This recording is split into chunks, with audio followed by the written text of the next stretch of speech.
In today's episode, I want to show you how to keep from lowering your prices. I know for most people, we believe that when sales are slow, that means that we need to do a discount, a promotion, and lower our price. But I'm going to show you how to keep from lowering your prices and continue to grow your revenue. I'm on a mission to teach coaches and entrepreneurs how to make more, work less, hire their funnel, and let the funnel do the work. If you're ready, join me on Monetize with Marcus podcast. Welcome back to another episode of Monetize with Marcus. You know the goal. Our goal is to help coaches and entrepreneurs learn how to make more while working less. Fire yourself from all those day-to-day tasks and hire your funnel. Let your funnel do the work. Now, you know funnels are not just the pages or the emails or the text digits. A funnel is more about the process that you set up to take a person from being a complete stranger, they don't know you, all the way into them knowing you, loving you, buying from you. That can be done in an automated way, and nothing does it like a funnel because a funnel works 24/7, 365. So what we like to do is educate you on how to do that. Now, in today's episode, what I love is we're going to unpack how do you keep from lowering your pricing? See, the first thing I've got to ask you is this idea and this concept, and I love podcasting because our goal when we set them up, we just think about questions people have and just answer the questions in a short form way that you can grab the information and immediately put it into action. Like, that's powerful, right? First thing I want you to think about, when we talk about how to keep from lowering your pricing, what I've learned is that what people are really buying is personal belief. And if I were to ask you the question, I would ask, how did you come up with your price? See, I've been coaching for a long time, and most of the people that I talk to, I ask, hey, what's your price? And if they say $3,000 or $5,000, okay, is there some significance or something surrounding that? Like, how'd you come up with that price? They say, well, I saw most people was charging, so they'll do a $997 or $497. So there's really no process connected to it. They just saw other people charging and was like, how much y'all's? All right, well, mine that price too. Right? So they don't have any significant business process connected to the price. And then they just say, this is my price, this is my income goal. It's a big gap in between that, right? So I want to show you my formula of how I came up with my pricing, and I hope that it adds value to you and help you, because by doing that, if you don't have any mental process of how you actually arrived at that price, connected to your price should be the type of customer that you want to serve, right? So if you want to serve a particular type of customer, your pricing has to align to that to be attracted to them. That don't mean lower the price, right? Unless you want to serve, like, let's think about it this way. Someone asked me, they said, hey, I do a payment plan on my program. They said, but my payment plan, I collect the amount of money I want, but it's split up over 90 days. So that means I never hit my income goal. I said, you got one or two choices. You either got to increase the amount of people that you serve in order to hit your monthly income goal, or you've got to shorten the window of time that they have to make the payment plan so you collect more money in a shorter window of time. Their payment plan was hurting their income goal. So let's just say they had 10 people on a payment plan paying them $1,000 over 3 months. That means it's spread out so far that every month it's a lower amount they're receiving. They didn't calculate every transaction. If you let somebody make 5 payments, okay, you use a Square, a Stripe, or whatever, you're paying a fee. So 1,000 is not 1,000. And when you think about the amount of time that's lapsed, only way for them to get, let's say the income goal was 10,000, the price was 1,000, they got to shorten the window of time or increase the number of people. Increasing the number of people is the hardest, right? That's the hardest thing to do, is get more sales.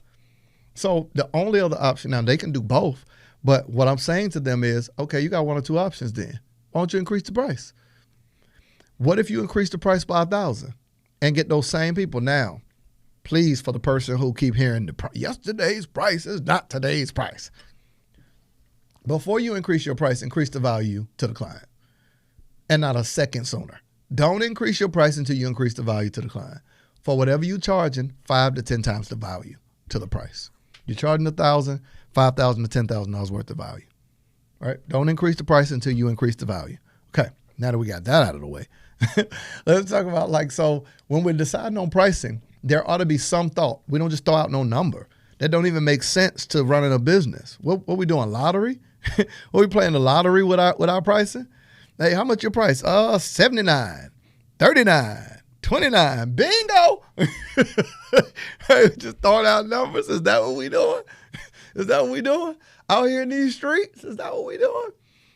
All right, so here's what I did. Here's how I arrived at my price.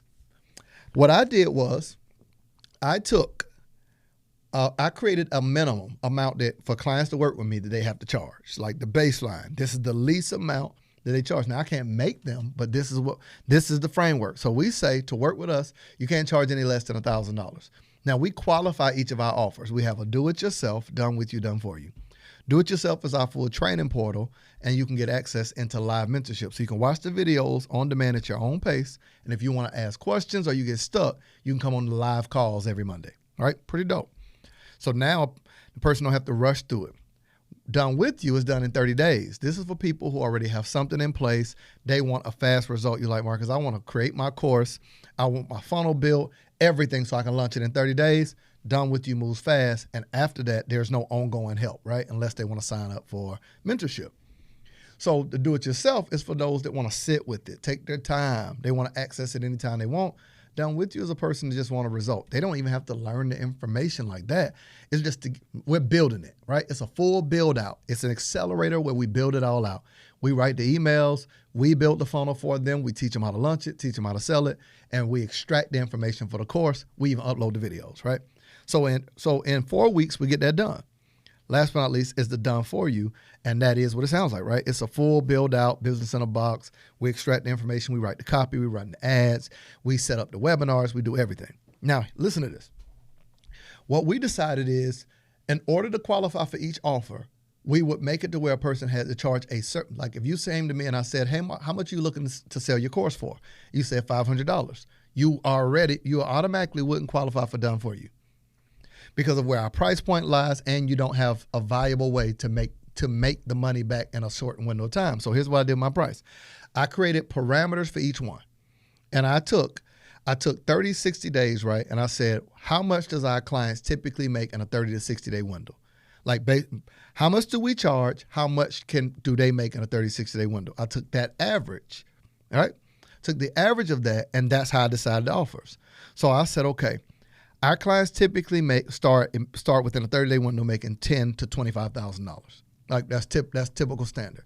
Now we don't know all the numbers because we don't make them. Everybody don't share their numbers. Let's just be transparent. All of our clients are not like, we made this much. We don't know what every client make. The ones who do share with us, who give us a testimonial, we took the average of that. Okay. I took the average of that and said, okay, if the average person in our portal or in our accelerator makes $10,000 to $25,000. Let's say if I say that they can't charge no less than $1,000, in 30 days time, if I charge them $10,000, they only need 10 clients. I set up the pricing based on how many clients they would need at their price point to make their money back in a window of time. Make sense? So now the client can clearly see, let's say if it's a done with you, and I say you got to charge at least $2,500. They only need 4 people. Our done for you, of course, is more. It's a 5-figure investment because it's a full business build out. We teach them how to do everything. And then, of course, our inner circle. That's where they with me for 1 year. That's everything from business, teaching them business credit, how to hire a team, how to scale. We show them how to onboard a virtual assistant, how to build out their whole company and sell their offer. We create the offer with them, right? It's a full build out. Now, here's why this is important. Notice how much thought went into how much I'm charging. I looked at how much the client can make. They're going to pay me one time, but they can make money forever. The average person, if their pricing is positioning and the system that we build is going to make that investment back. So now, here's why it's important. I told you this episode is how do you keep from lowering your price? We don't have to lower the price because most people don't have enough belief in their pricing because there was no thought that went into it. So when somebody questions the price, you lower it because you don't believe in the price that you have because there ain't nothing behind it. Like, how do you have a belief in something that you just threw out? To you, it's just a number, and to the client, it's just a number.